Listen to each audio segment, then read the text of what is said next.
Testing 1 2 1 2. Mic check. Testing 1 2 1 2.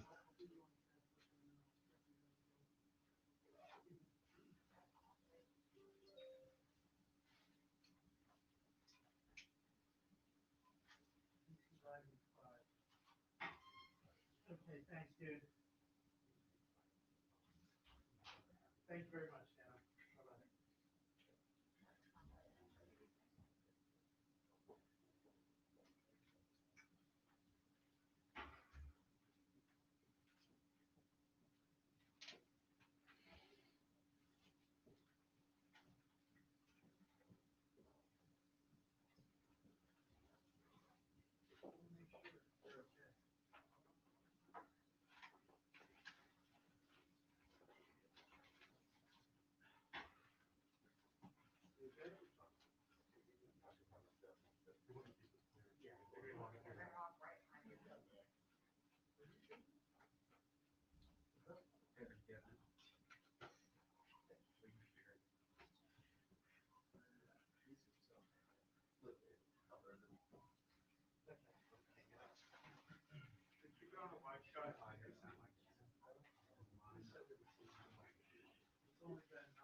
Bye-bye.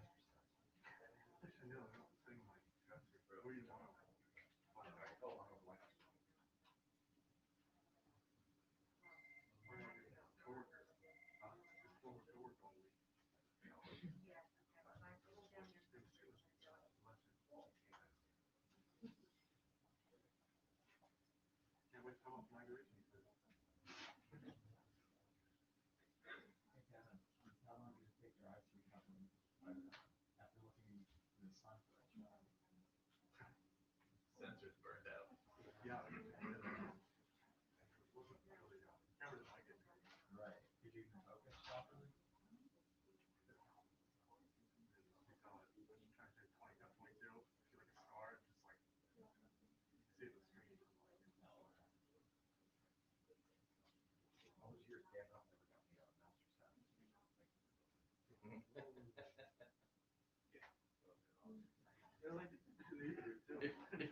Dan got you master swag. What would you wear to work?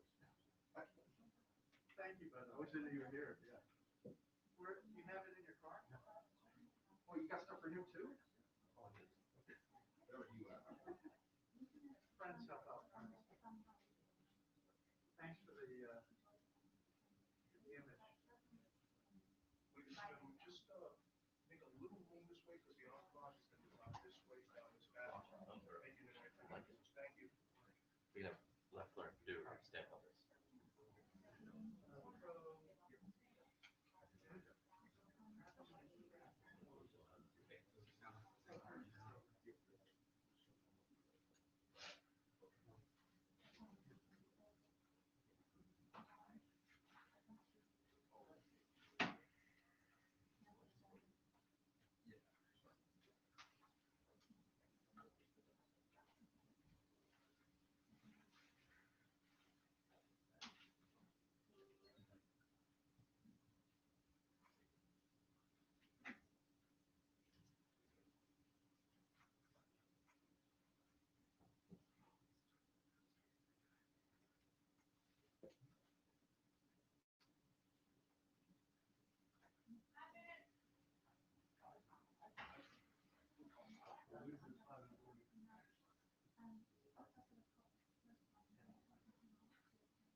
Well, luckily I'm really agile. I've never bumped into anything in my life, so.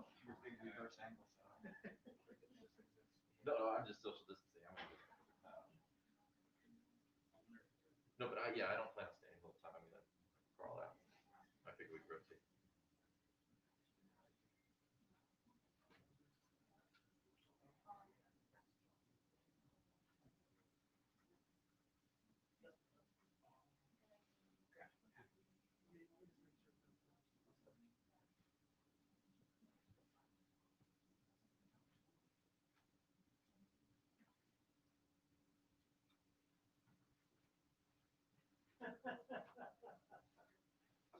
Sure. No, I'm gonna stand there. I'm just social distancing until they come in. Perfect. Sure. Doctor said I had some.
Yeah, thank you. It's all right. Yeah. Good to see you.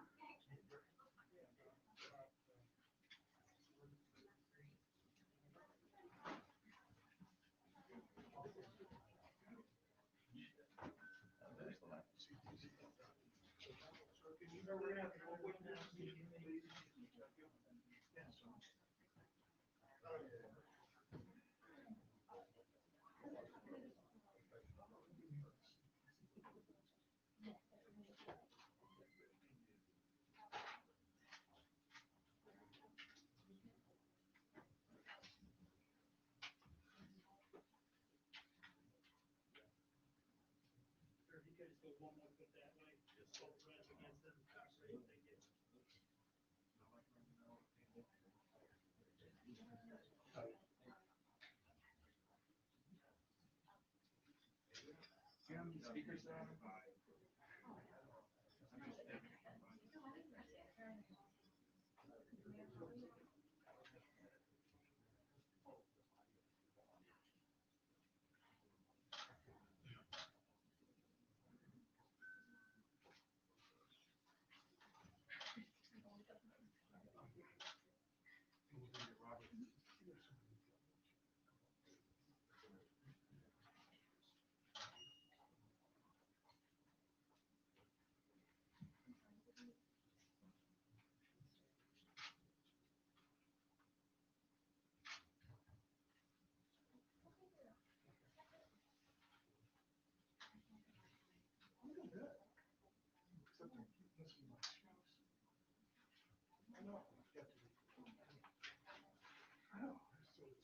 Are we doing color now? Are we doing temperature? It was about 4. About 40 lines. Sorry? 40, under 40. Yeah, that's about right. All right.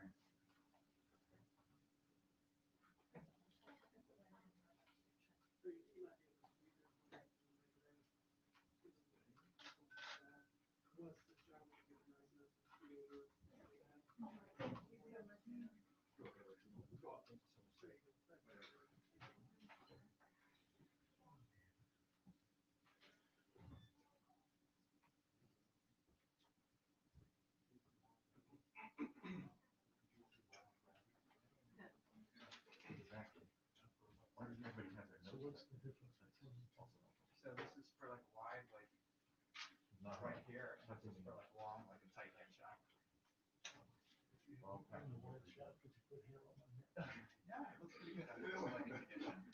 Kind of. Are you guys participating or just staffing it? Maybe staying in. Okay. No pressure. That's a. One second.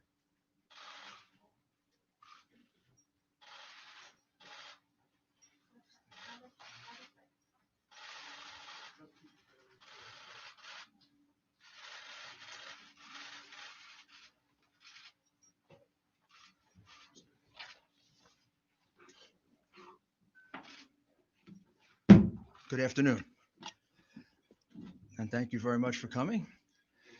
This is representative of our legal team. We're representing President Trump, and we're representing the Trump campaign. When I finish, Sidney Powell and then Jenna Ellis will follow me, and we will present in brief the evidence that we've collected over the last, I guess it is 2 weeks. Also, Joseph Geneva, Victoria Tenzing are here with me. There are a lot more lawyers working on this, but we're the senior lawyers, and Boris Epstein. So I guess the best way to describe this is when we began our representation of the president, we certainly were confronted with a very anomalous set of results. the president way ahead on election night, 700 or 800,000 in Pennsylvania. Somehow he lost Pennsylvania. We have statisticians willing to testify that that's almost statistically impossible to have happened in the period of time that it happened. But of course, that's just speculation. As we started investigating, both our investigations and the very patriotic and brave American citizens that have come forward are extraordinary number of people, extraordinary number of witnesses. And what emerged very quickly is there's not a singular voter fraud in one state. This pattern repeats itself in a number of states, almost exactly the same pattern, which to any experienced investigator, prosecutor, would suggest that there was a plan from a centralized place to execute these various acts of voter fraud, specifically focused on big cities and specifically focused on, as you would imagine, big cities controlled by Democrats, and particularly focused on big cities that have a long history of corruption. The number of voter fraud cases in Philadelphia could fill a library. Just a few weeks ago, there was a conviction for voter fraud, and 2 weeks before that. And I've often said, I guess sarcastically, but it's true, the only surprise I would have found in this is if Philadelphia hadn't cheated in this election, because for the last 60 years, they've cheated in just about every single election. You could say the same thing about Detroit. Each one of these cities are cities that are controlled by Democrats, which means they can get away with anything they want to do. It means they have a certain degree of control over, certainly control the election board completely, and they control law enforcement. And unfortunately, they have some friendly judges that will issue ridiculously irrational opinions just to come out in their favor. So let's start with the specifics. Pennsylvania. In Pennsylvania, the margin of victory now for Biden, which is not a victory, it's a fraud, is 69,140 votes. The reality is that we are now at a count of 682,770 ballots, for which we have affidavits that there was no inspection of that ballot at the time that it was entered in the vote. It was a mail ballot. Mail ballots are particularly prone to fraud. We were warned about that by Jimmy Carter, President Jimmy Carter, and Secretary Baker in a report about a dozen years ago, in which they said that mail balloting is particularly susceptible of fraud, that we should very carefully consider ever doing it, and that it can be taken advantage of. Justice Souter warned us of the same thing in a comment in an election law case. And even the New York Times wrote articles about how dangerous mail-in voting was. And this is the first time we ever did it en masse. And I think we proved that all three are prophets. It's not only susceptible to fraud, it is easily susceptible to fraud, particularly if you have a plan or scheme, which sounds eerily similar to what Joe Biden told us a few days before the election, that he had the best voter fraud team in the world. Well, they were good. I don't know that they were that good because they made significant mistakes, like all crooks do, and we caught them. One of them was pushing out Republican inspectors. Every state, almost every civilized country, even Tanzania and places you wouldn't think of, have rules about inspectors, particularly for mail-in ballots. And why particularly for mail-in ballots? Because they can more easily be defrauded and you can't check on it. People who have never done a mail-in ballot, I'm going to show you why it's so easy.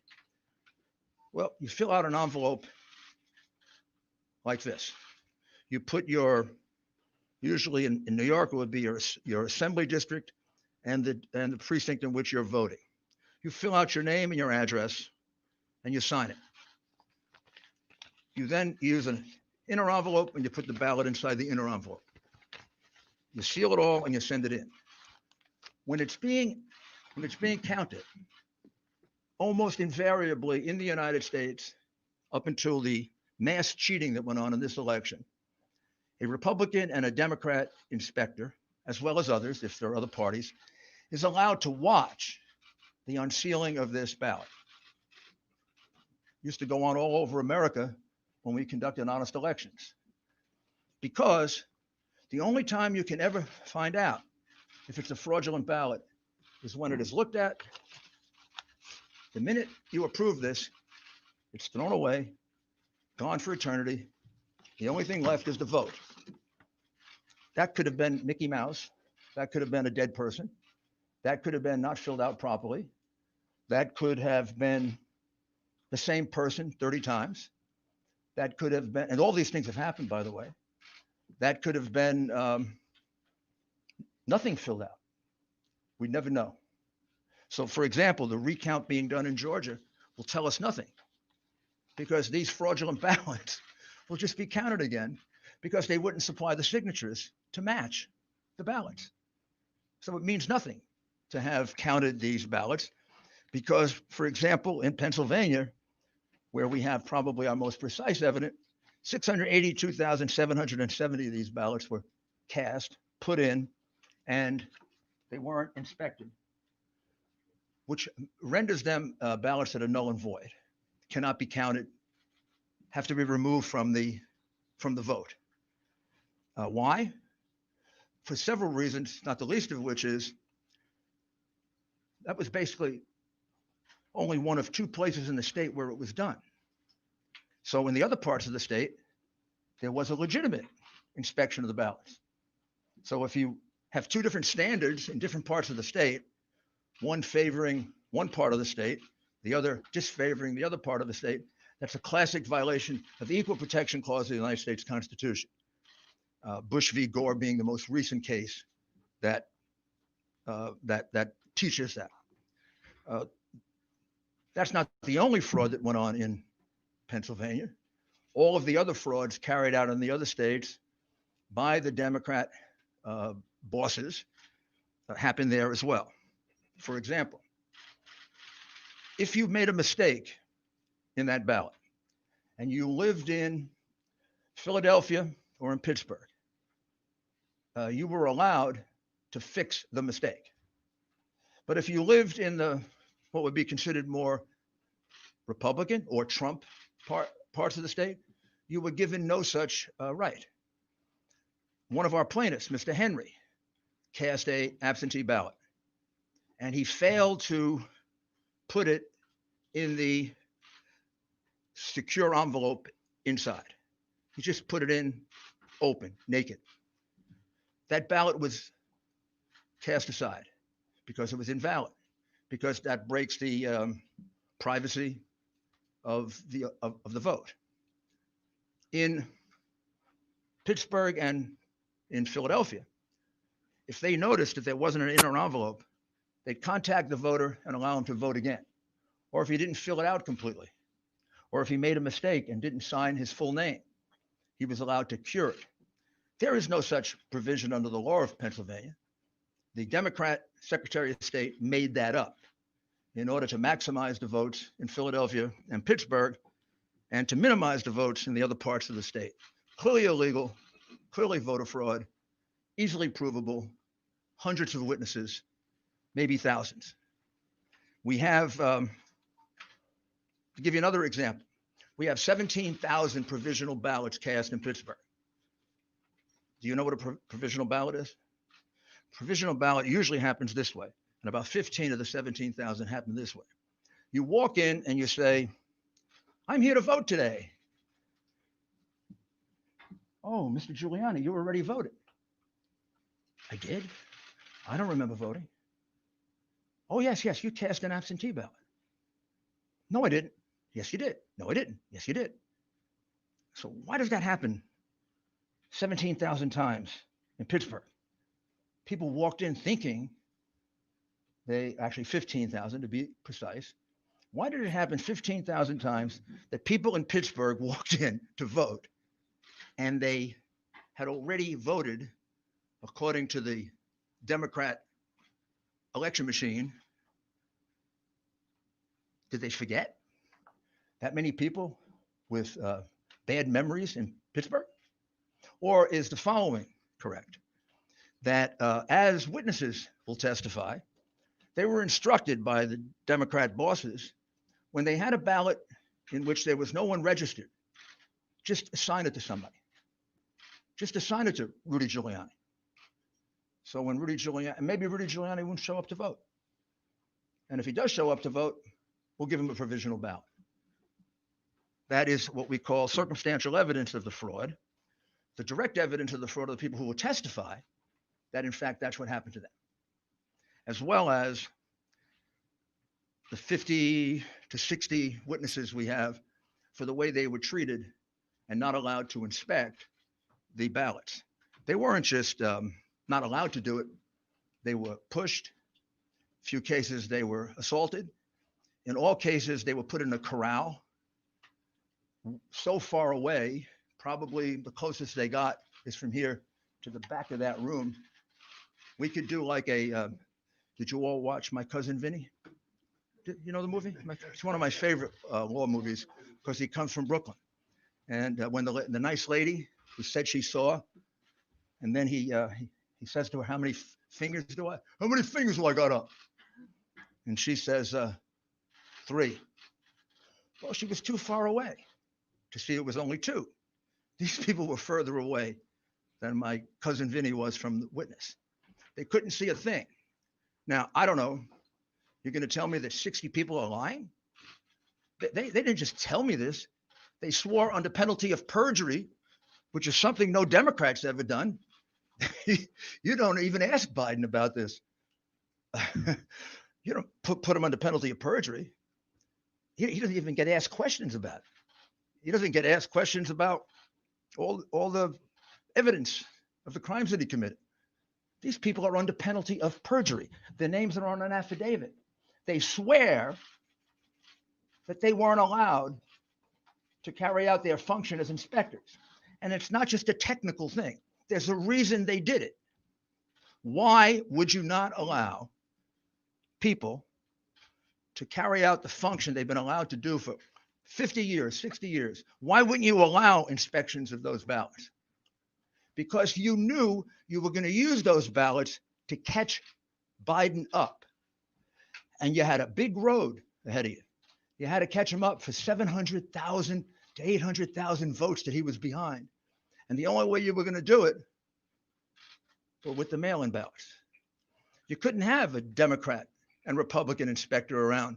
They don't even have Democrats watching it because they'd be afraid that there'd be honest Democrats who would say, you're cheating.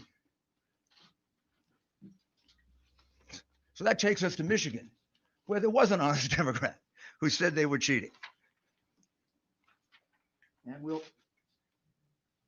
show you her affidavit because I know you keep reporting falsely that we have no evidence, that we have no specific acts of fraud.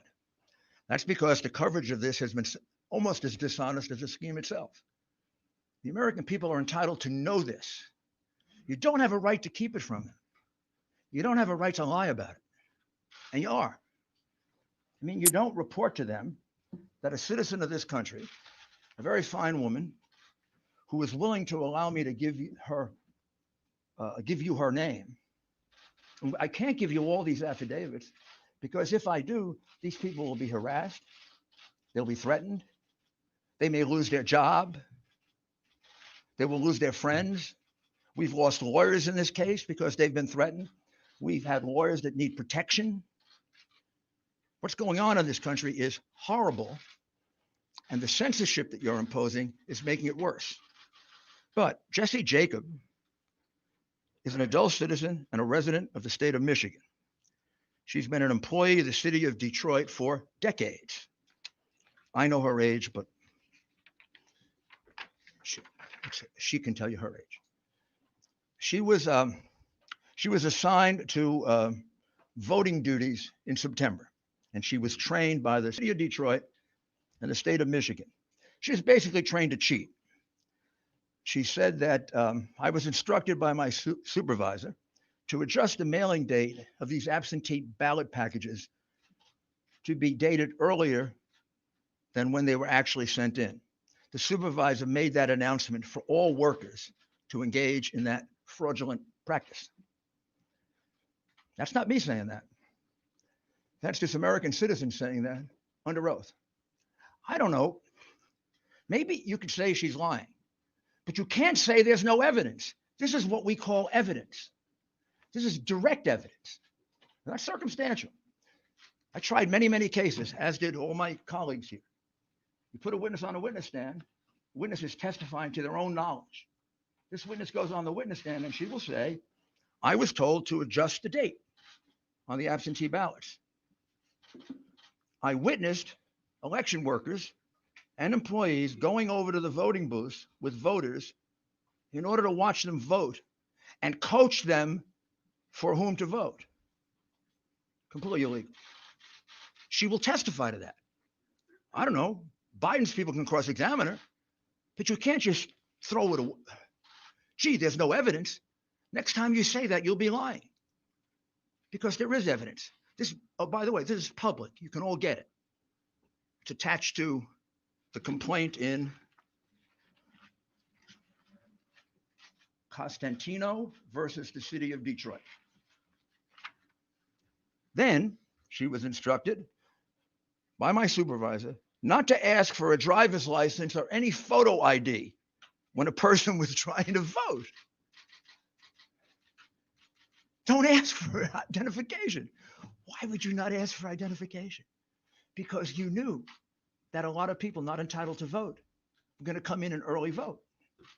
Because you knew that illegal immigrants were going to be allowed to vote. You knew, if you lived in Philadelphia, unless you're stunad, that's an Italian expression for stupid. Unless you're stupid, you knew that a lot of people were coming over from Camden to vote. They do every year. Happens all the time in Philly. It's about as frequent as getting beaten up at a Philadelphia Eagle football game. Happens all the time. All the time. And it's allowed to happen because it is a Democrat, corrupt city and has been for years. Many, many years. And they carried it out in places they could get away with it. They didn't carry it out in neutral places. They didn't carry it out in Republican places. They didn't carry it out where the law is respected.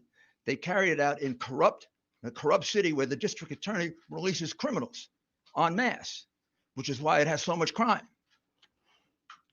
She also said, I observed a large number of people who came to the satellite location to vote in person, but they had already applied for and submitted an absentee ballot. So she observed a lot of people voting twice. Again, this is Jesse Jacob, not me. I was instructed not to invalidate any ballots and not to look for any deficiency in the ballots. Why would you do that? Because you're cheating. On purpose cheating. Intentionally cheating. You're cheating as a institution. This is an instruction from the election commissioner or the employer to the worker. Don't look for any deficiencies in the ballots. I was instructed not to look at any of the signatures on the absentee ballots. If she was instructed to not to look for any of the signatures on the absentee ballots, why the heck do you sign it in the first place? In order to identify it. She was instructed not to do that because many of the absentee ballots were fraudulent, and they knew that, and they didn't want to have a count of that. On November 4, 2020, I was instructed to improperly predate the absentee ballots when the receipt date was actually was after November 3rd, 2020. Now, this is really significant because Justice Alito of the Supreme Court instructed Pennsylvania that any ballot that comes in after 8 o'clock on November 3rd, 2020 had to be put aside and not opened because there's a question as to its legality and its constitutionality. What she's telling you is that they blatantly disregarded that order. that they took ballots that were marked the 4th and the 5th and the 6th, and they marked it down for the 3rd in blatant disregard of the order of the United States Supreme Court. This is, I don't know if she's a Democrat or Republican. I assume if she's working for the, I assume if she's working for the city of Detroit, that she's a Democrat.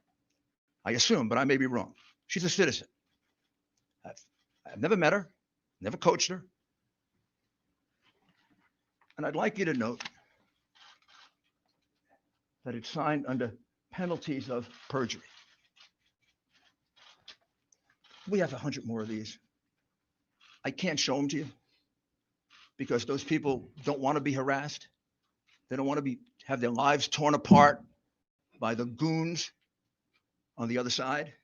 We don't do that to them. They've done that to a lot of our people.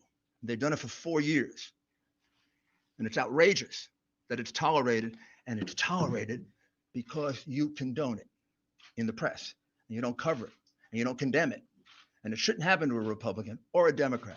A lawyer shouldn't have to withdraw from a case because he's representing the President of the United States.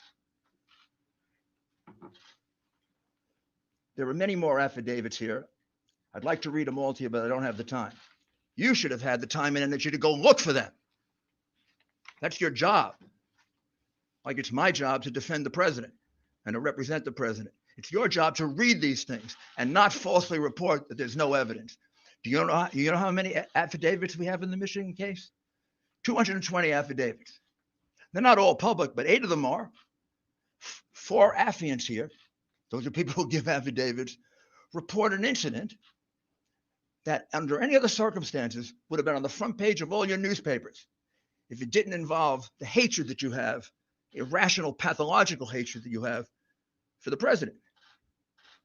What they swear to is that at 4:30 in the morning, a truck pulled up to the Detroit center where they were counting ballots. The people thought it was food, so they all ran to the truck. It wasn't food. It was thousands and thousands of ballots. And the ballots were in garbage cans.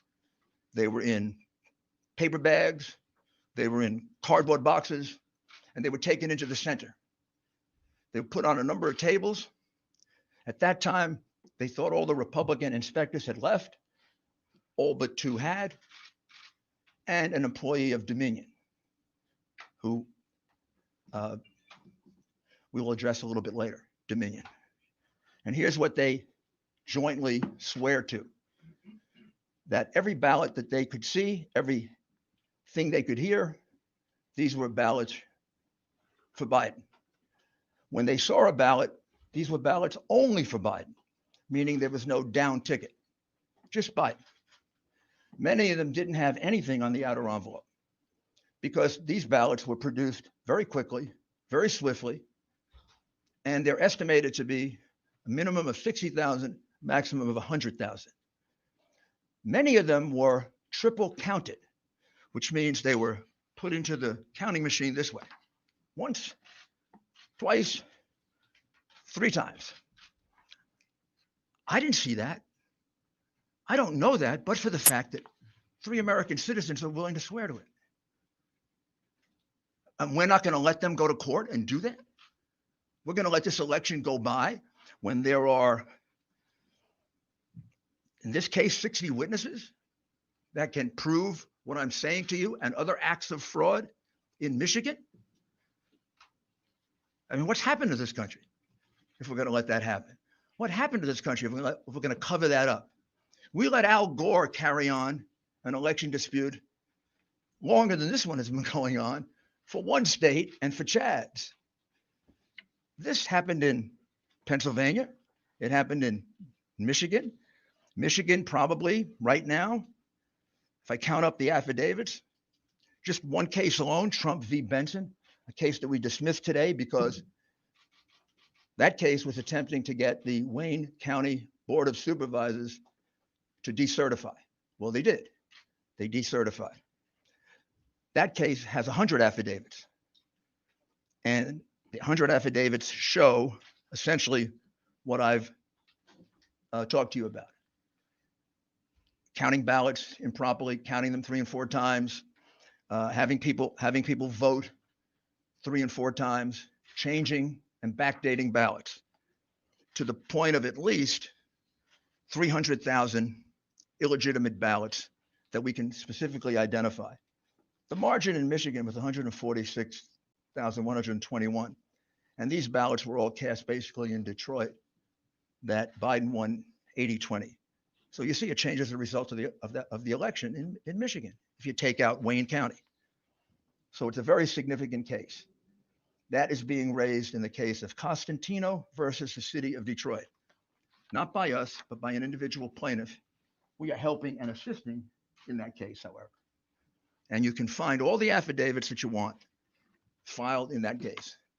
And you can find out they're not just allegations, they're allegations supported by sworn testimony, which is a lot better than Joe Biden has ever done on anything. He doesn't answer questions, much less give you sworn affidavits. Wisconsin had a very small margin, 20,544 last time I looked. In Wisconsin, without going into great detail, very similar plan. Republicans shut out in the city of Milwaukee and also in Madison.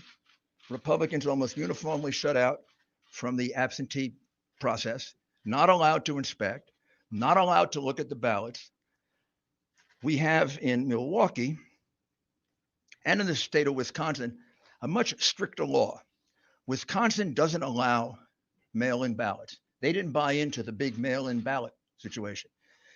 Wisconsin, when you look at their constitution, almost seems to not like absentee ballots. They state it's not a right, a privilege. And they have very, very strict procedures. And the strict procedure says that you can't be given an absentee ballot. You have to personally apply for it.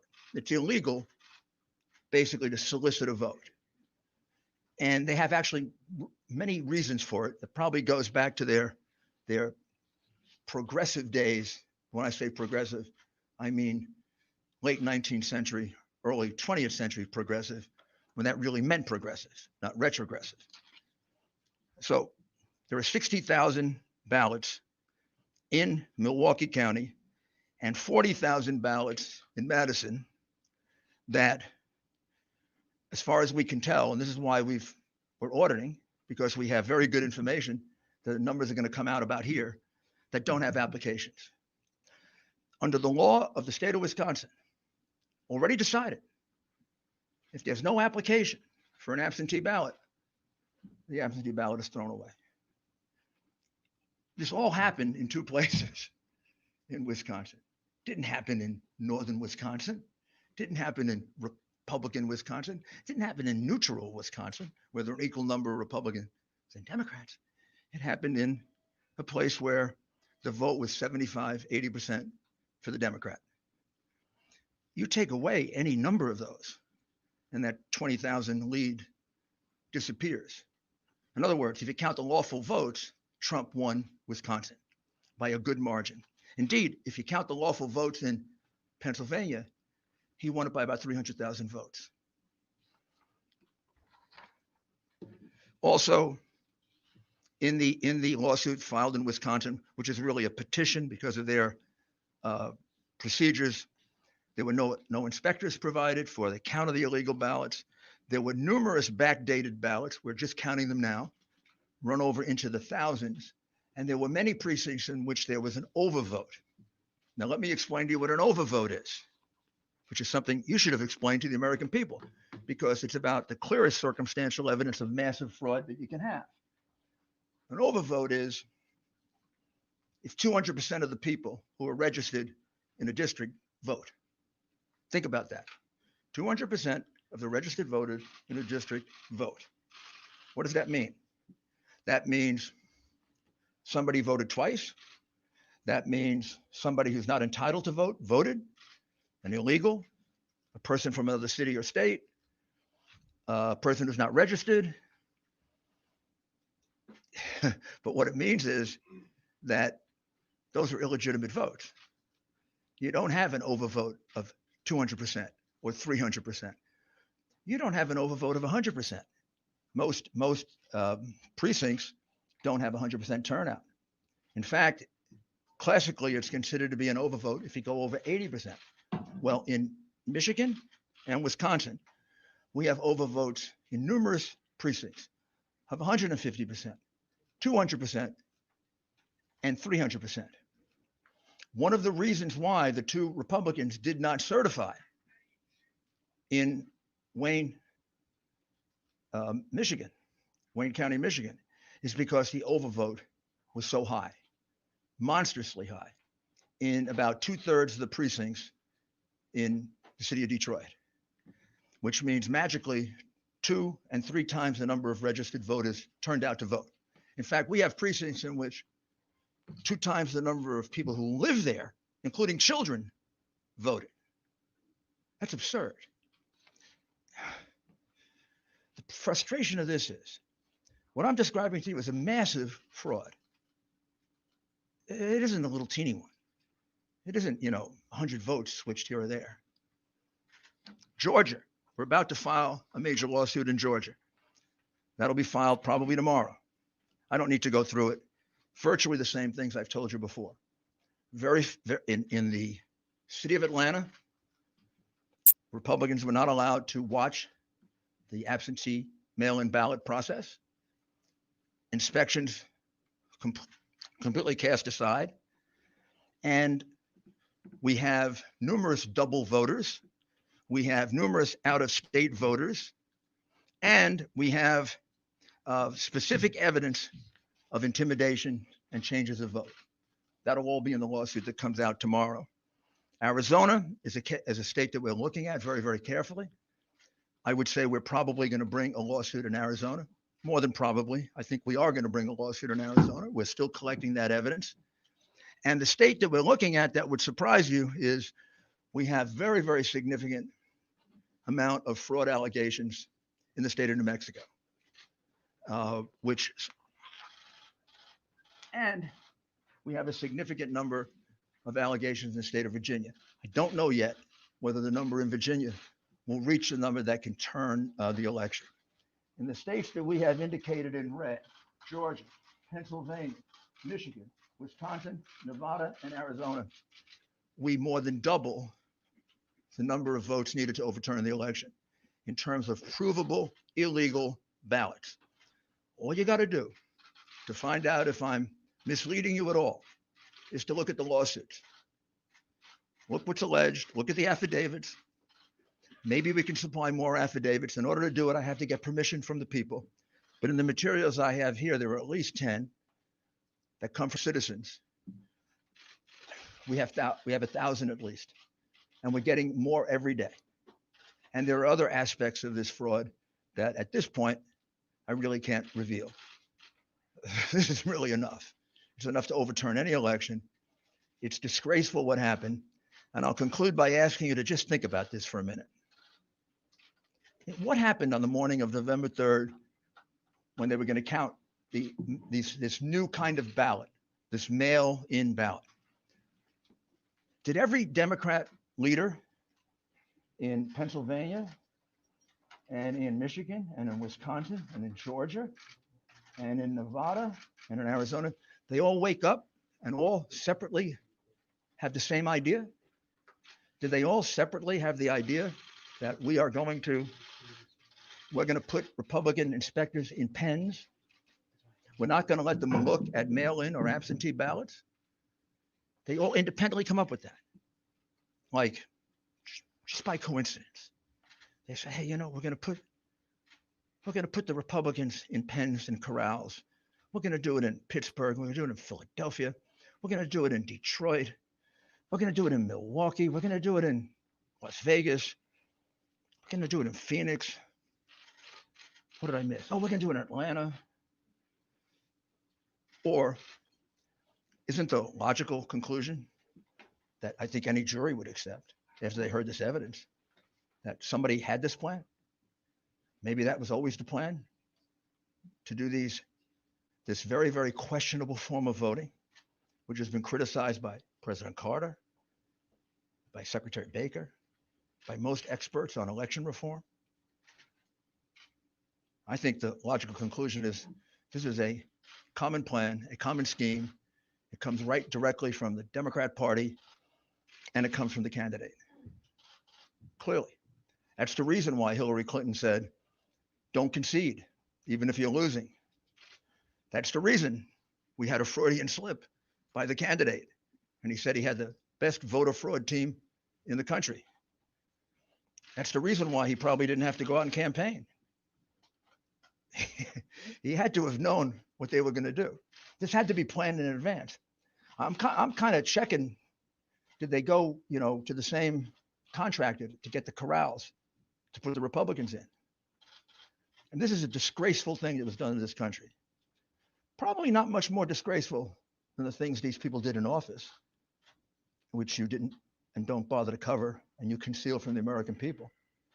But we let this happen. We use largely a Venezuelan voting machine, in essence, to count our vote. We let this happen, we're going to become Venezuela. We cannot let this happen to us. We cannot allow these crooks, because that's what they are, to steal an election from the American people. They elected Donald Trump. They didn't elect Joe Biden. Joe Biden is in the lead because of the fraudulent ballots, the illegal ballots that were produced and that were allowed to be used after the election was over. Give us an opportunity to prove it in court, and we will. Now I'm going to ask Sidney Powell to describe to you what we can describe about another totally outrageous situation. I don't think most Americans know that our ballots get calculated, many of them outside the United States, and are completely open to hacking, completely open to change. And it's being done by a company that specializes in voter fraud. I'll let Sidney describe that to you. Thank you, Rudy.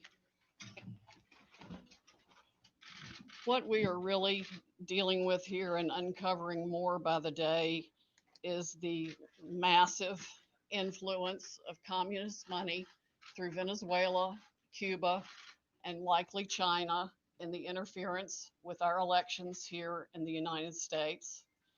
The Dominion voting systems, the Smartmatic technology software, and the software that goes in other computerized voting systems here as well, not just Dominion, were created in Venezuela at the direction of Hugo Chavez to make sure he never lost an election after one constitutional referendum came out the way he did not want it to come out. We have one very strong witness who has explained how it all works. His affidavit is attached to the pleadings of Lynn Wood in the lawsuit he filed in Georgia. It is a stunning, detailed affidavit because he was with Hugo Chavez while he was being briefed on how it worked. He was with Hugo Chavez when he saw it operate to make sure the election came out his way. That was the express purpose for creating this software. He has seen it operate, and as soon as he saw the multiple states shut down the voting on the night of the election, he knew the same thing was happening here, that was what had gone on. Now, the software itself was created with so many variables and so many back doors that can be hooked up to the internet or a thumb drive stuck in it or whatever. But one of its most characteristic features is its ability to flip votes. It can set and run an algorithm that probably ran all over the country to take a certain percentage of votes from President Trump and flip them to President Biden, which we might never have uncovered had the votes for President Trump not been so overwhelming in so many of these states that it broke the algorithm that had been plugged into the system. And that's what caused them to have to shut down in the states they shut down in. That's when they came in the back door with all the mail-in ballots, many of which they had actually fabricated. Some were on pristine paper with identically matching perfect circle dots for Mr. Biden. Others were shoved in batches. They're always put in a certain number of batches, and people would rerun the same batch. This corresponds to our statistical evidence that shows incredible spikes in the vote counts at particular times, and that corresponds to eyewitness testimony of numerous people who have come forward and said they saw the ballots come in the back door at that time. Notably, the Dominion executives are nowhere to be found now. They are moving their offices overnight to different places. Their office in Toronto was shared with one of the Soros entities. One of the leaders of the Dominion project in overall is Lord Malloch Brown, Mr. Soros' #2 person in the UK and part of his organization. There are ties of the Dominion leadership to the Clinton Foundation and to other known politicians in this country. Just to give you a brief description of how this worked, I'm going to quote from a letter that was written, and I will read that to make sure I get the quotes right. This person was objecting to the United States acquisition of Sequoia voting systems by Smartmatic, a foreign-owned company. I believe this transaction raises exactly the sort of foreign ownership issues that CFIUS is best positioned to examine for national security purposes. It's undisputed that Smartmatic is foreign owned and it has acquired Sequoia. They keep changing the names as they go along. Different times when a problem comes up, they just create another corporation and call it a different name. But it was a voting machine company doing business in the United States. Sequoia voting machines were used to record over 125 million votes during the 2004 presidential election in the United States. Smartmatic now acknowledges that Antonio Mujica, a Venezuelan businessman, has controlling interest in Smartmatic, but the company has not revealed who all the Smartmatic owners are. According to the press, Smartmatic's owners are hidden through a web of offshore private entities, and that is in fact true. Smartmatic has been associated with the Venezuelan government led by Hugo Chavez, which is openly hostile to the United States, and of course, as we all know, communistic and really brutalizing its own people. The system has been continued there by Mr. Maduro and ensured his election. Smartmatic's possible connection to the Venezuelan government poses a potential national security concern in the context of its acquisition of Sequoia, because electronic voting machines are susceptible to tampering, and insiders are in the best position to engage in such tampering. This letter expresses concern of the Chicago 2006 primary election. And it ends by saying the products and services that are of Venezuelan origin and evaluate Smartmatic's ownership to determine who could have influence and control over these and other Sequoia products and services are important to the national security of the United States. This letter was written to Hank Paulson on October 6, 2006 by Congresswoman Carolyn B. Maloney. Senators Klobuchar and Warren have raised these concerns as recently as December 2019. Why our government has not taken them seriously is beyond my comprehension, unless they have, some of the three-letter agencies have used them themselves in other parts of the world. We know that the technology was exported to affect an election in Argentina. That's admitted by our friend who wrote the affidavit about Hugo Chavez and his interest in Smartmatic. Again, in 2006, Carolyn Maloney wrote the Honorable John Snow, the Secretary of the Treasury, about the issues. Speaking of Smartmatic's leadership, one of the Smartmatic patent holders, Eric Coomer, I believe his name is on the web as being recorded in a conversation with Antifa members saying that he had the election rigged for Mr. Biden, nothing to worry about here, and they were going to F Trump. His social media is filled with hatred for the president and for the United States of America as a whole, as are the social media accounts of many other Smartmatic people. There has been widespread use of this. Dominion itself is utilized in 2,000 jurisdictions in 30 states. It has been uncertifiable in multiple states who realized all the problems that it had, including Texas. Experts have described it across the board, from a Princeton group of 3 professors to experts that we have talked to about its end user vulnerabilities. People can admittedly go in and change whatever they want. They can set the ratio of votes from one thing to another. They can say that a Biden vote counts as 1.25 and a Trump vote counts as 0.75. And those may be the numbers that were actually used here. It's not just the swing states that were affected. The algorithm was likely run across the country to affect the entire election. Like I said, we only discovered it this year because of the overwhelming number of votes for President Trump in the swing states that caused the machines to have to shut down for them to backfill for adding votes.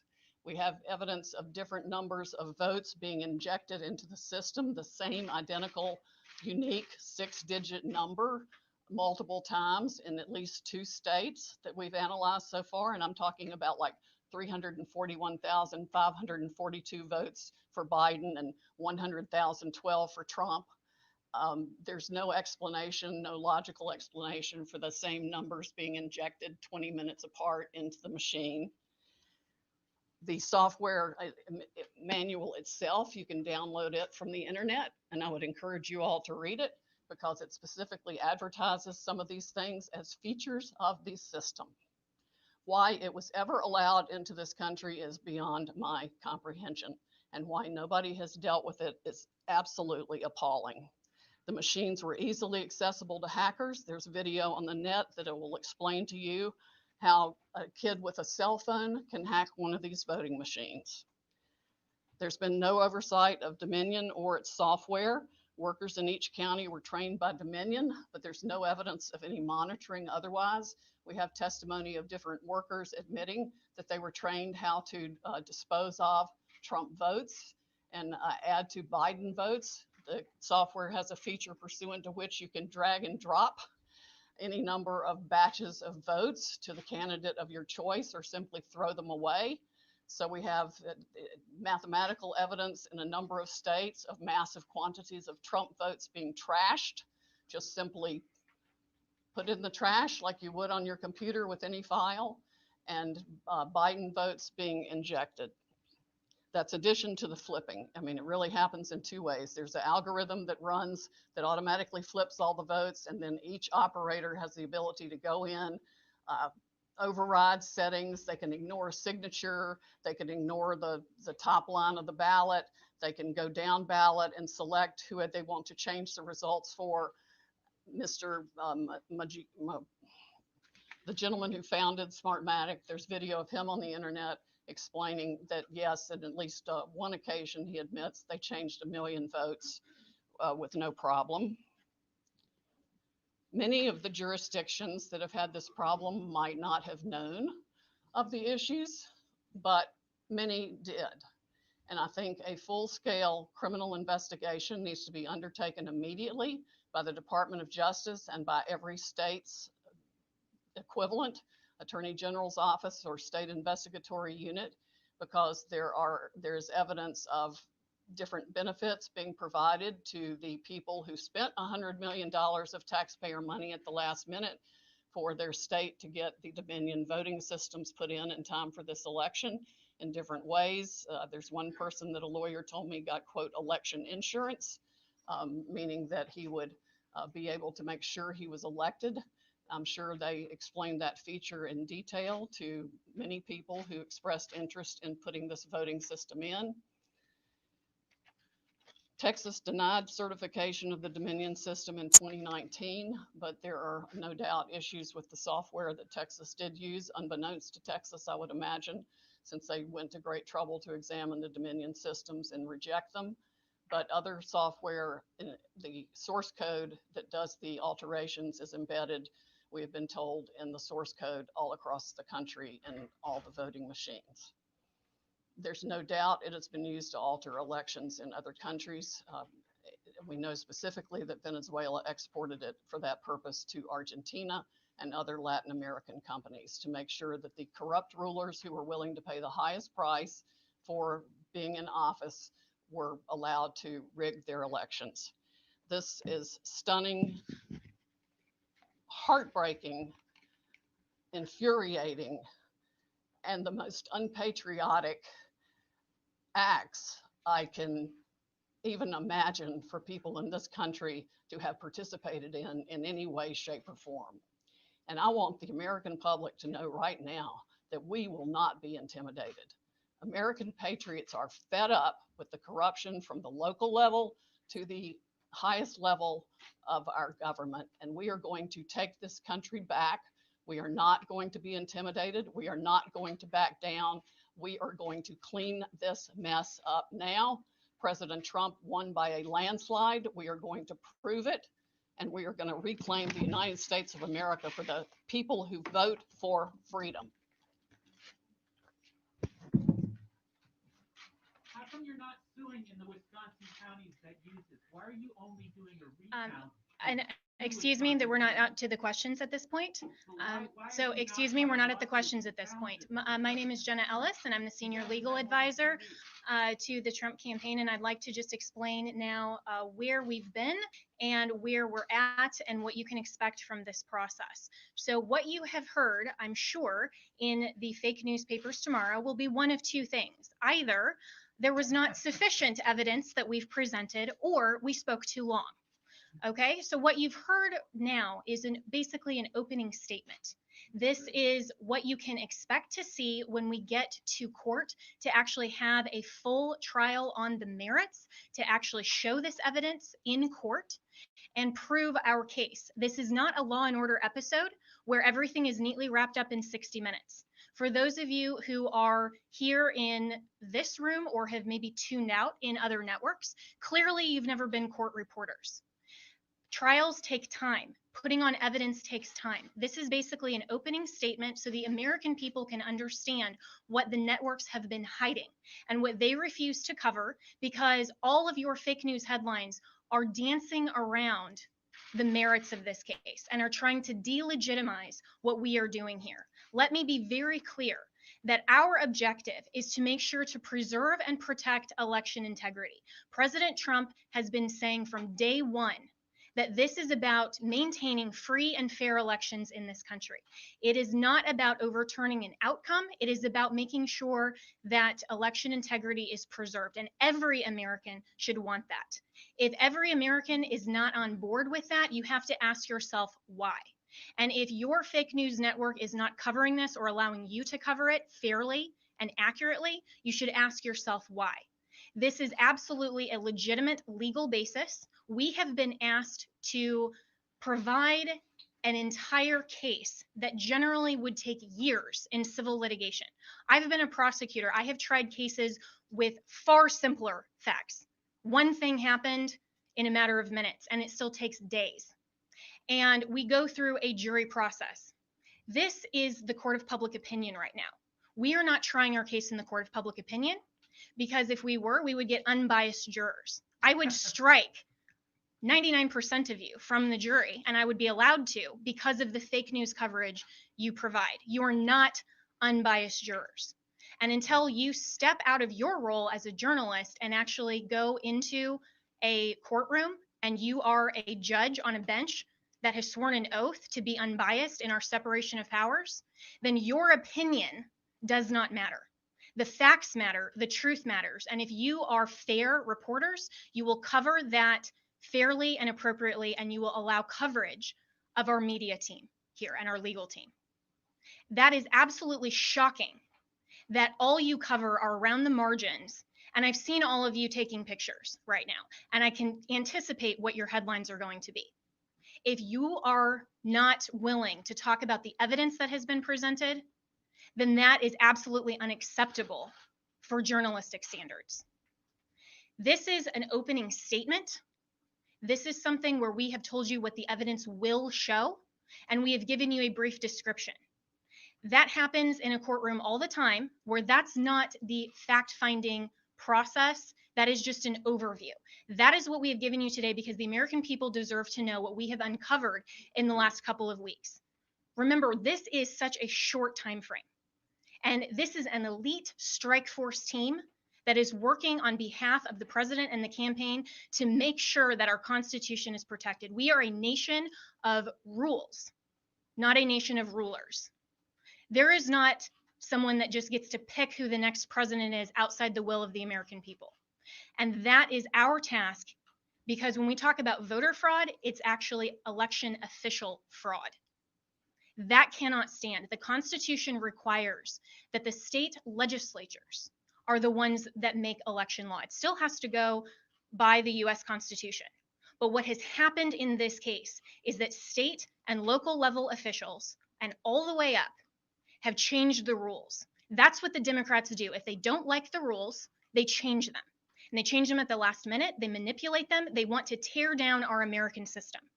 Our founders were so brilliant that they anticipated this, that there would be corruption, there would be foreign influence, there would be attempts to manipulate the outcome of the election, especially with who they called our chief magistrate.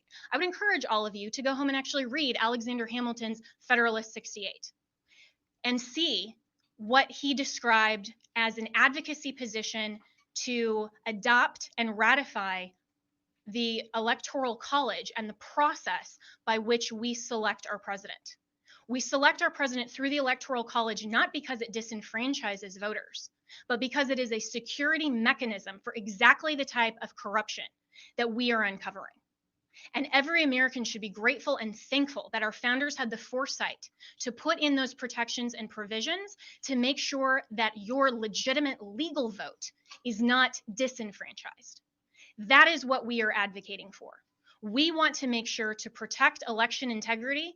And your president, President Trump, we are so proud that he is in this fight because he understands that when he swore his oath of office, he swore an oath to uphold and defend the United States Constitution. That is what he is doing. And that is what we are doing. We are confident that through this multiple pathway to victory, we will get to the actual outcome that the evidence shows. But this is not about overturning an election on our part. It's about making sure that we protect and preserve free and fair elections for all future American elections. If the United States caves to corruption or this type of election integrity disaster, then no election will be secure from here on out. And we all need to be keenly aware of that. We are the representatives here that are standing in this gap and defending President Trump and defending you, the American people, at the end of the day. This is ultimately about the United States of America. And we want to make sure to protect and defend that. And as my colleagues have said, we will not back down. We won't be intimidated. President Trump will not be intimidated. You, the American people, should not be intimidated. You, the press, should cover this fairly and should know that this matters to election integrity and it matters to the future of our nation. So we have given you an overview, but recognize this is not a court of law. We will get there, and we have time, and we have constitutional provisions that will step in when we show the corruption and the irredeemably challenged and overturned votes that are absolutely corrupt in all of these counties. It is irredeemably compromised. We will show that, but you have to give us that opportunity. This has been just our opening statement, and we have an opportunity to get there, and we have time, and we will do that. This is the United States of America, and we stand proudly for President Donald J. Trump. Thank you. One more point. The world is watching this. I have gotten multiple emails from people in other countries who watch the same pattern happen there. We have witness testimony that the same things were done in those countries as this was exported from Venezuela and by Maduro and by Mr. Chavez and by Cuba. And of course, we know China also has a substantial presence in Venezuela and substantial interest in making sure that President Trump does not continue in office. This is the consummate foreign interference in our election in the most criminal way you can possibly imagine. It must be shut down. We know, for example, that one of the Dominion's highest level employees or officers went to Detroit himself to man the Detroit Operations Center, where he could watch the votes coming in real time and decide what file folder in the system to put those votes into. That's why you see massive spikes after hours when people were told that all the votes were in and all the votes were counted. Many Dominion employees have already reached out to us to tell us the truth. They are Americans who want to ensure election integrity like we do.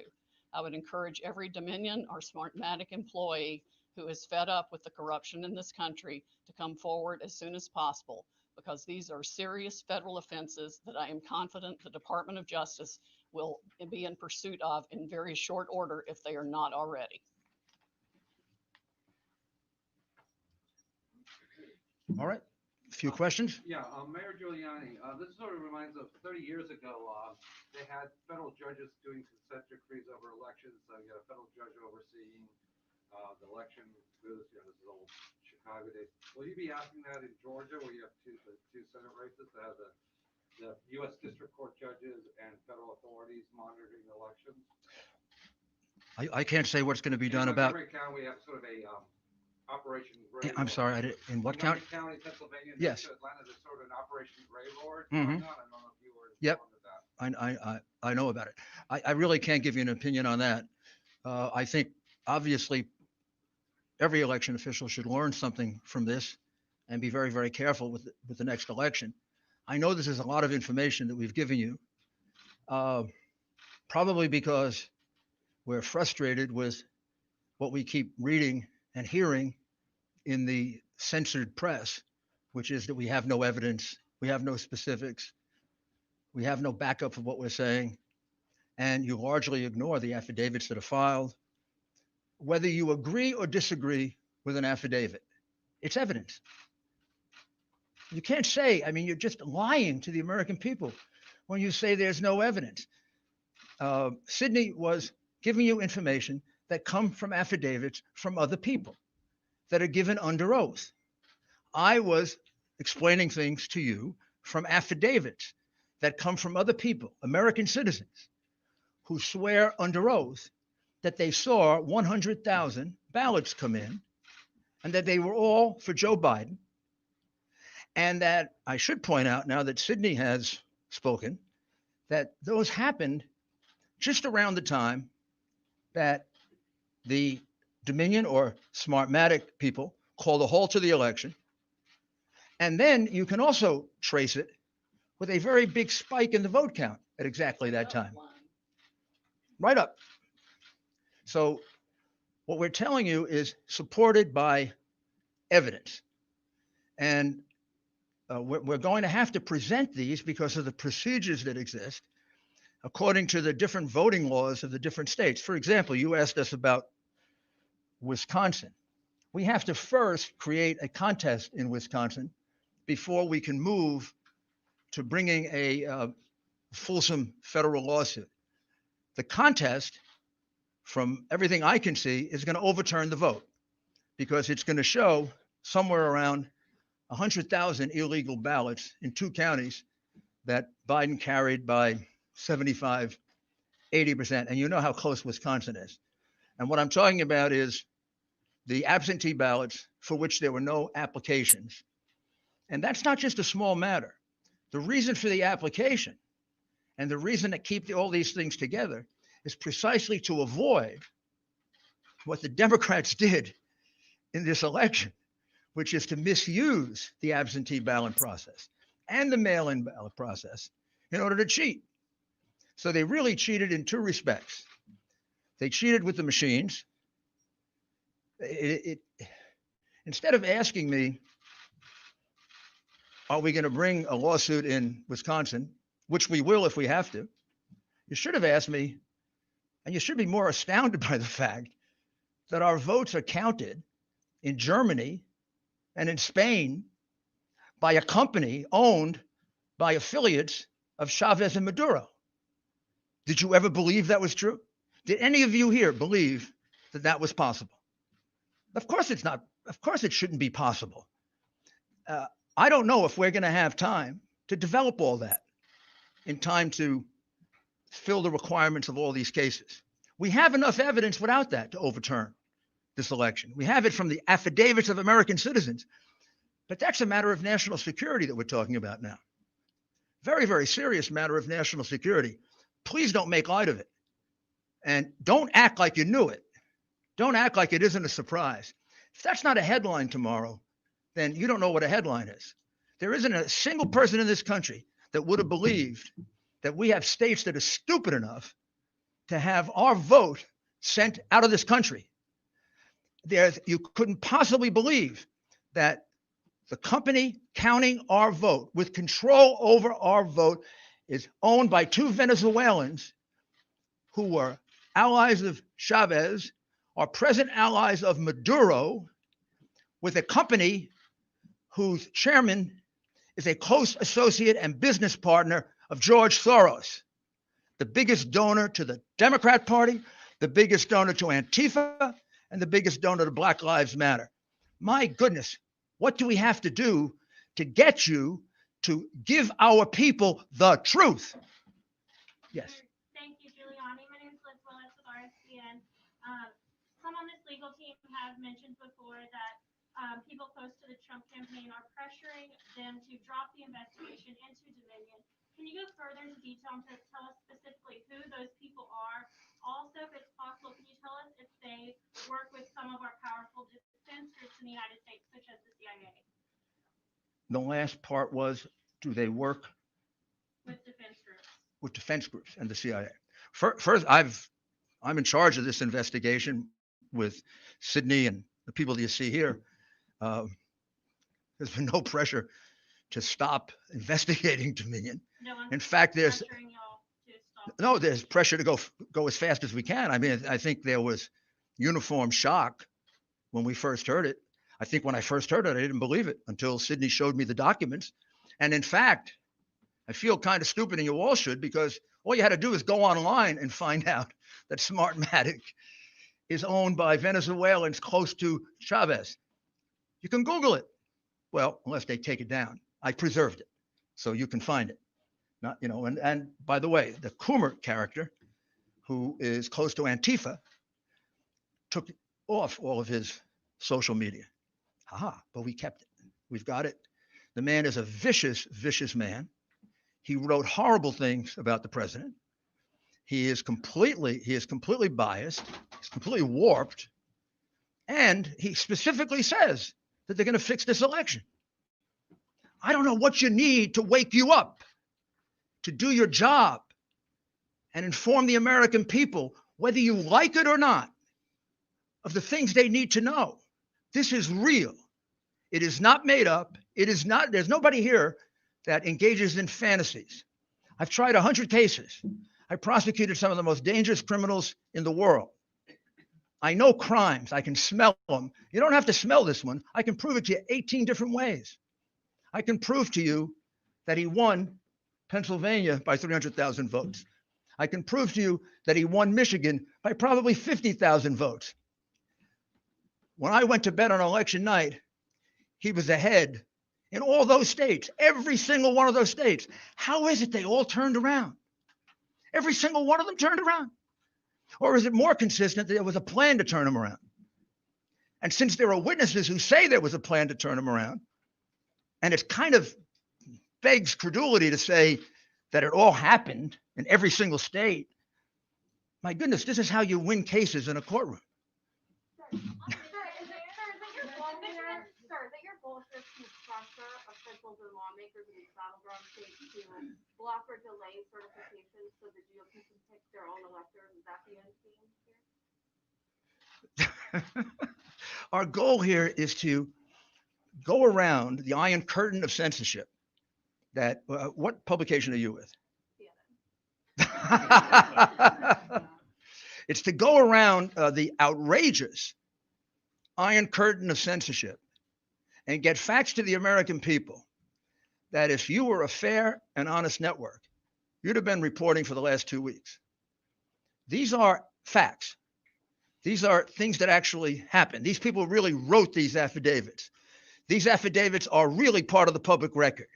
You're concealing them, you're covering them up, and our role here is to do your job because you don't do it.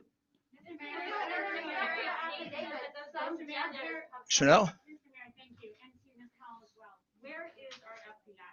And have they expressed any interest whatsoever in looking into allegations of voter fraud and election fraud that you have pointed out in these 6 states? Come on, you have to have a little humor.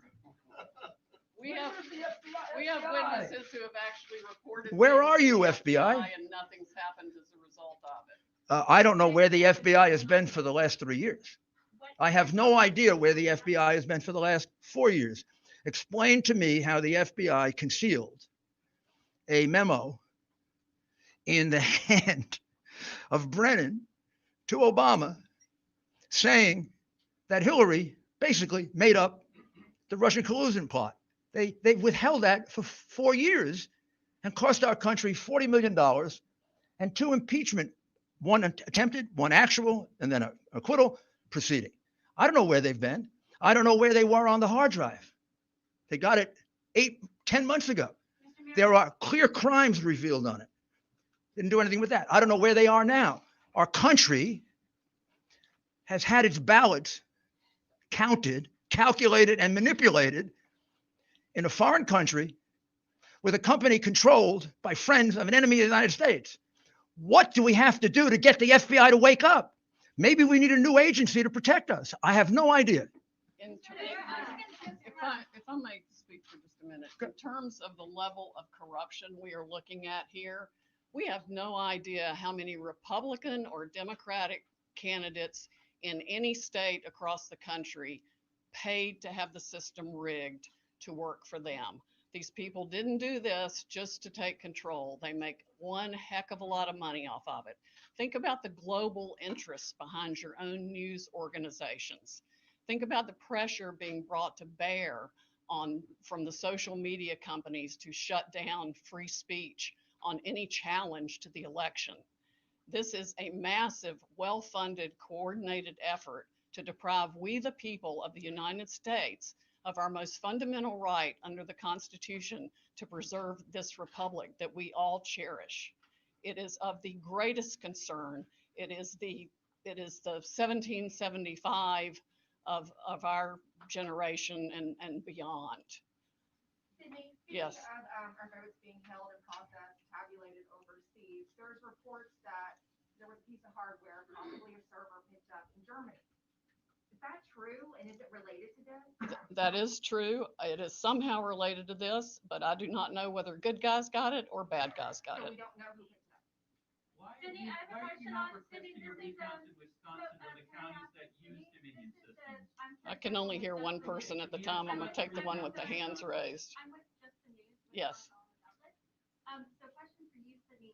First, on the issue of the machines, do you plan to have, are you seeking a court order to either seize or subpoena or just to gain access to any of these machines in any of these contested districts? Have you begun that process? And when can we expect a timeline on that? And then for you, Mr. Mayor, you mentioned in Wisconsin and in Michigan, these issues of overvoting. Where can we learn more about this? You're saying 150, 200%? Up to 350% in some places. Where would we get access to that data? And then to what extent were those people who showed up to vote in person? Because in Michigan, for example, they did allow same-day registration.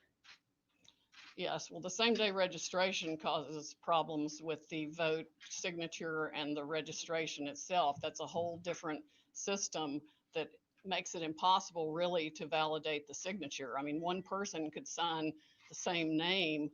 I mean, I could sign John Smith, I could sign K Smith, I could sign, on both things and run 50 ballots that way. And we've got some evidence of that being done as well. Rudy, do you want to speak to the other part of it? Sure.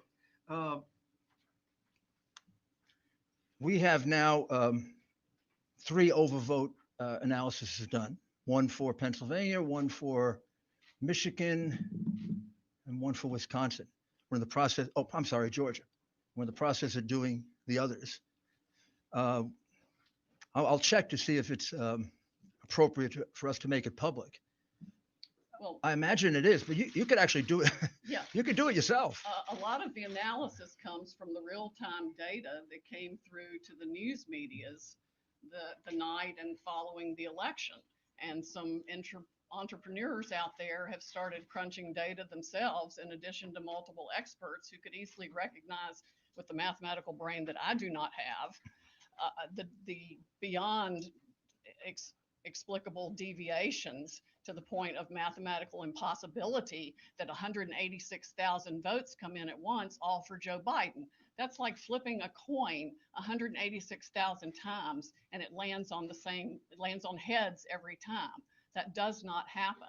There is no reasonable explanation for the upshoots, the straight lines up. I'm not even talking about an angle. I'm talking about some massive straight lines up in the vote tallies in the middle of the night after they've supposedly stopped counting. And that's when the Dominion operators went in and injected votes and changed the whole system. And it affects votes around the country, around the world, and all kinds of massive interests of globalists, dictators, corporations, you name it. Everybody's against us except President Trump and we the people of the United States of America. You've spoken of unleashing the Kraken.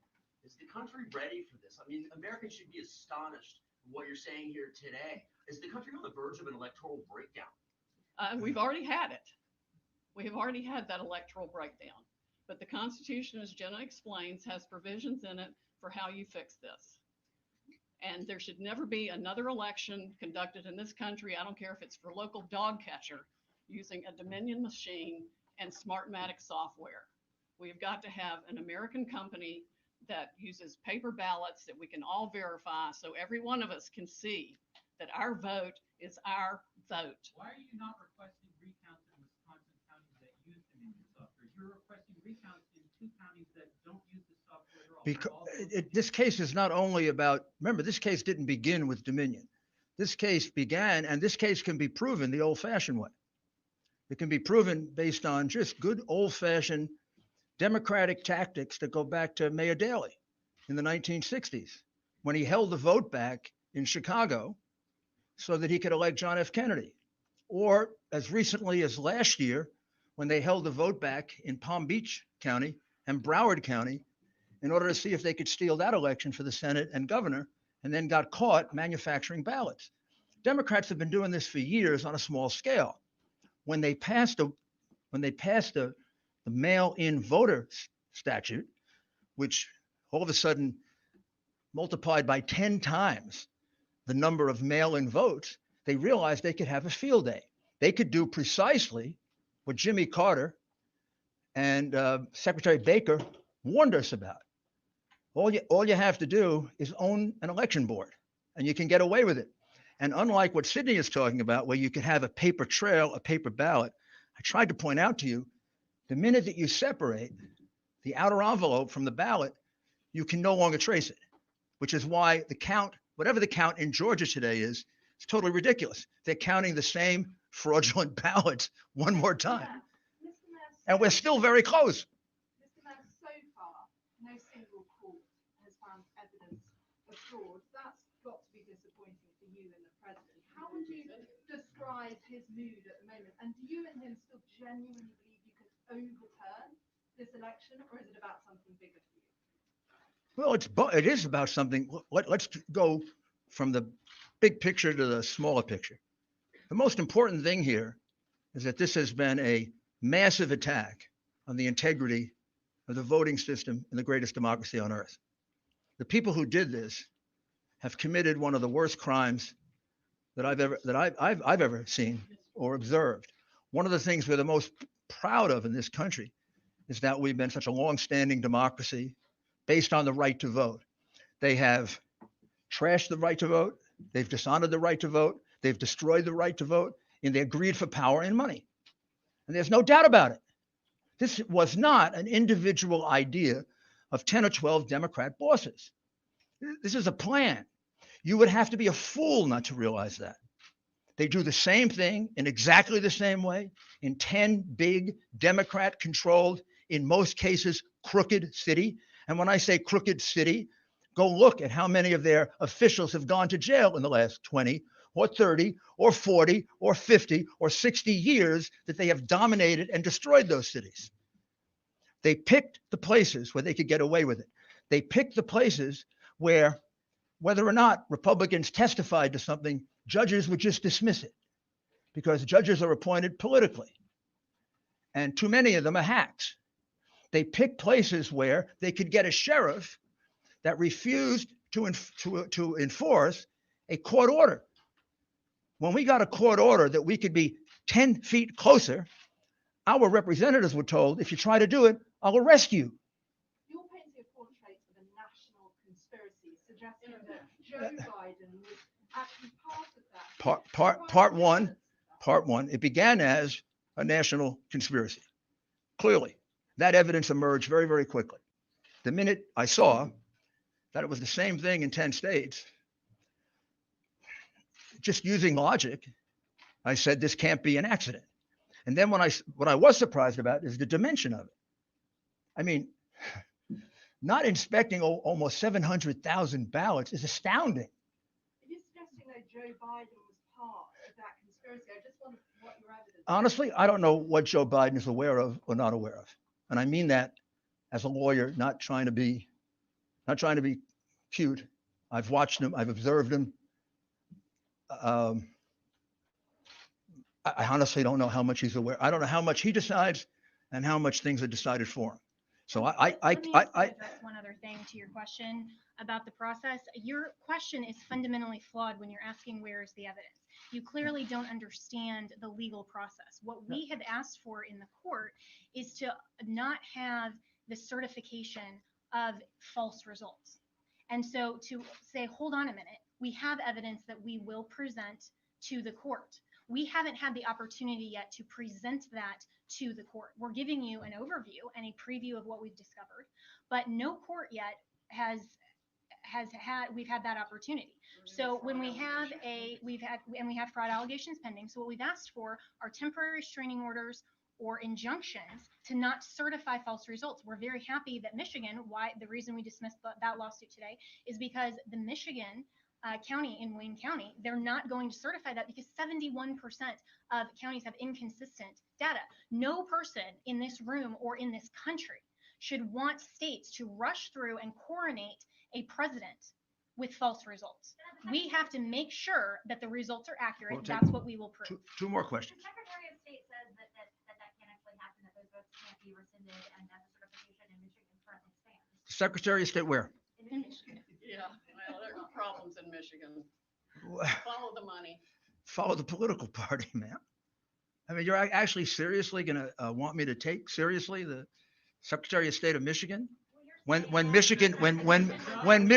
Secretary of State of Michigan never bothered to find out that the votes in her state were being counted in Germany by a Venezuelan company, and you want me to take her seriously or him seriously?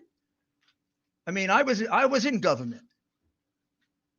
If I were the governor of that state, I'd fire everybody that was involved in this election.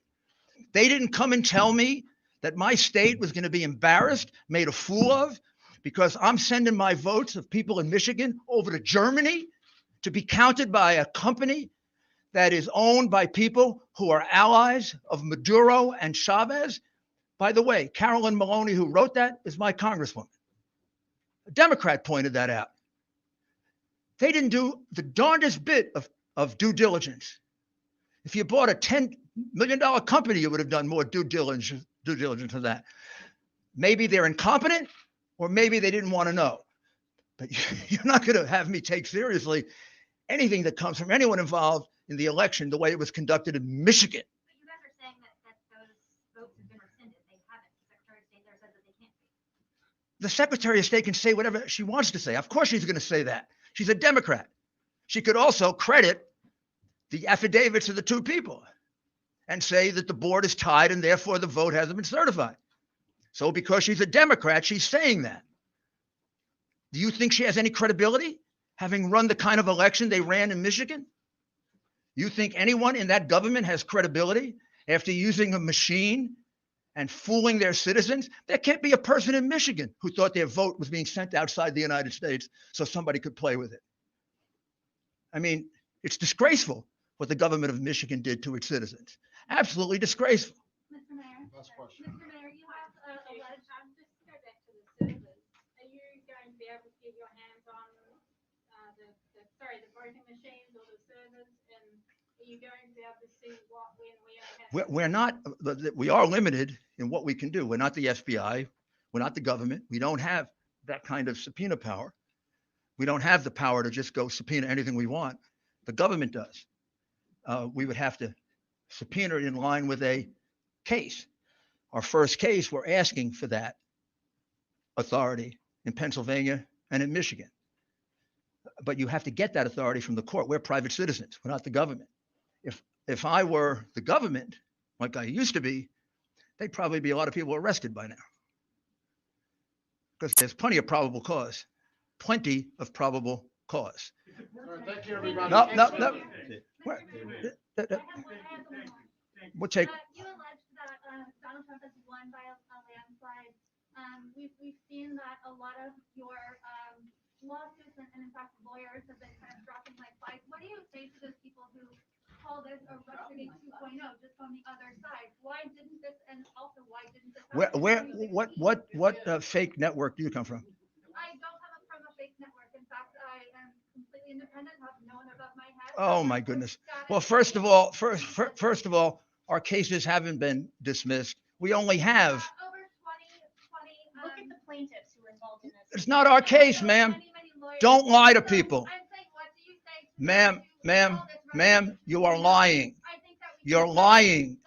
that, You're lying. have Well, continue to lie. I'm not gonna, kind of went way over their head. ma'am, Pointing ma'am, fingers, ma'am, everything. ma'am, What do you say to ma'am, those who ma'am. hold this? Okay. Let me answer the Doing question. same sort of Let thing? me answer the question. The answer to the question is, we don't have a lot of lawsuits. We only have 3. Our lawsuits have not been dropped all over the place. We Go away because they were afraid Okay. Well, you're a totally discourteous person. I'm going to finish my answer. So I'm actually really nice. I'm going to finish my answer. The fact is we have very, very few lawsuits. The lawsuits you're talking about have been brought by private individuals and groups. Most of them were dismissed for lack of standing, probably correctly, because they were brought before the election took place. The election is now over. The only lawsuit we have withdrawn is the one where we got the relief that we wanted, and that's the one in Michigan. We also have another lawsuit in Michigan that will accomplish the other objectives of what we want to do in Michigan. So it's silly to have 2 competing lawsuits. The only lawyer that left a case left because he was threatened. His family was threatened. His children were threatened. And so was the other lawyer. Yeah, that's true. We have a little difficulty getting lawyers because our lawyers get threatened with being killed because of the ridiculous way in which you cover this and the ridiculous way in which you cover. You haven't seen how I've covered this. Now, what I'm not talking about you. I'm talking about everybody, but I get a pretty good sense from the way you handle yourself, how you cover it. All right, we're finished with you now. One last question. One last question from a, one last question. One last question. One last question from a reasonable civil person. Yeah, you are not. Yes. I'm not a reasonable person? No, her, she isn't. Well, we'll find out. I'm from the Daily Caller, for the record. Oh, there we go. If the Great. courts don't let you present these cases like Jenna just said, will you give the entire bulk of the evidence to the media to review? And if so, when? Were you gonna drag this thing out like the Hunter Biden hard dragging it? We're not going to drag it out. I mean, it's ridiculous for you to say we're dragging it out. Well, Al Gore had a lot more time than we've had, and we've had 2 weeks to investigate. So that's also completely unfair to say we're dragging it out. Also, if we're going to present things in court, if we present it to you, judges are not going to be very happy with us. And finally, I have to tell you, our witnesses don't want to be exposed to the tender mercies of a vicious press. I have great difficulty getting those witnesses that I did reveal to allow me to do it. They don't trust you. They don't like you. They think you put their lives in jeopardy with the spin that you put on what's going on here and with the unfairness in which you cover it.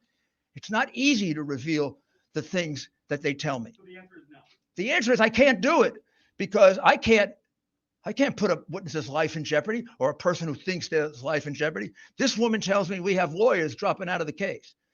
We have lawyers dropping out of the case because they're being threatened with destruction of their careers, destruction of their livelihood, and in some cases, destruction of their lives. That comes about because of the hysterical way in which you have covered Donald Trump and his administration. But we're going to change all that. We're going to go to courts. We're going to prove it in court. I would love to release all the information that I have. I would love to give it to you all, except most of you wouldn't cover it. A few of you would. And then we'd have half the American people probably informed. The censorship that is going on in this country right now by big tech and by big media is almost as dangerous as the election fraud that we're revealing. Maybe just as dangerous. We're headed to a very bad place. And it is not inappropriate that a Venezuelan company counted our votes. Thank you. Please allow the legal team to lead without effort. Thank you. And you got it right there, Rudy Giuliani giving a breakdown of what's happening. A lot of his reporters and a lot of people here saying they don't know what the hell's going on. Stay tuned for more updates.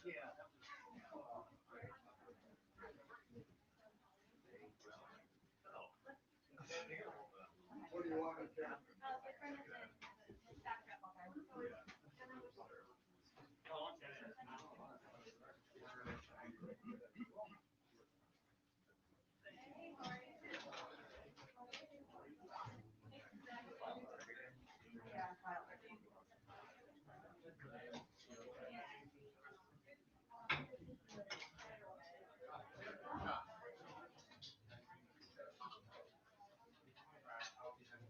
Here you go, ladies.